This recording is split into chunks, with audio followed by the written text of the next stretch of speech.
செய்திகளை பார்த்து வருகிறோம். திருப்பரங்குன்றம் மோதல் தொடர்பாக 13 பேர் கைது செய்யப்பட்டிருக்கிறார்கள். இது தொடர்பான விவரங்களோடு இணைகிறார் செய்தியாளர் விக்னேஷ். அவரிடம் பேசலாம்.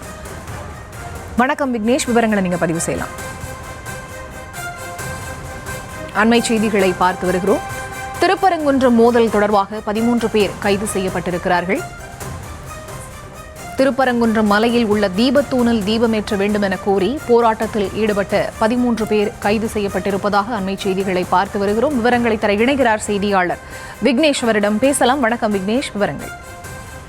நிச்சயமாக திருப்பரங்குன்றம் மலை உச்சியில் தீபம் ஏற்ற வலியுறுத்தி நேற்று இந்து அமைப்புகள் மற்றும் பாஜகவினர் சுமார் 500க்கும் மேற்பட்டோர் போராட்டத்தில் ஈடுபட்டனர். இதைத் தொடர்ந்து காவல்துறையினர் அவர்களை கைது நடவடிக்கையானது மேற்கொள்ளப்பட்டது.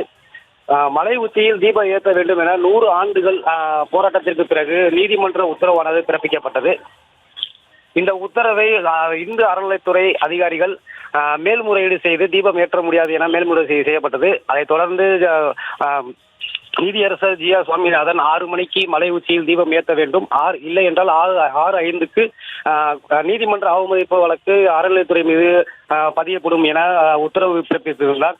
அதைத் தொடர்ந்து 6 மணி அளவில் மலை உச்சியில் தீபம் ஏற்றப்படும் என அனைத்து பொதுமக்களும் எதிர்பார்த்து இருந்த நிலையில் மலை உச்சியில் தீபம் ஏற்றாமல் வழக்கம் போல் ஏற்றப்படும் மோட்ச தீபம் ஏற்றும் இடத்தில் தீபம் ஏற்றப்பட்டதால் கொதித்தெழுந்த இந்து முன்னணியர் மற்றும் பாஜகவினர், பொதுமக்கள் என சுமார் 1000க்கும் மேற்பட்டோர் ஆங்காங்கே போராட்டத்தில் ஈடுபட்டனர்.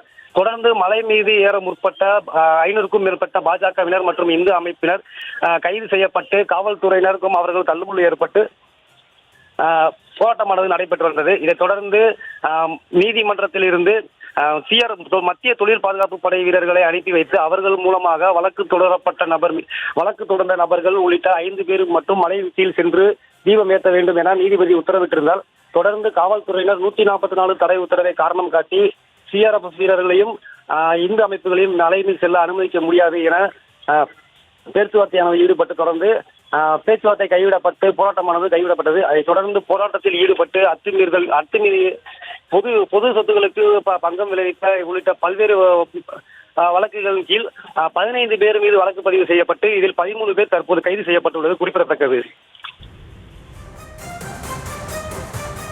விவரங்களுக்கு நன்றி விக்னேஷ்.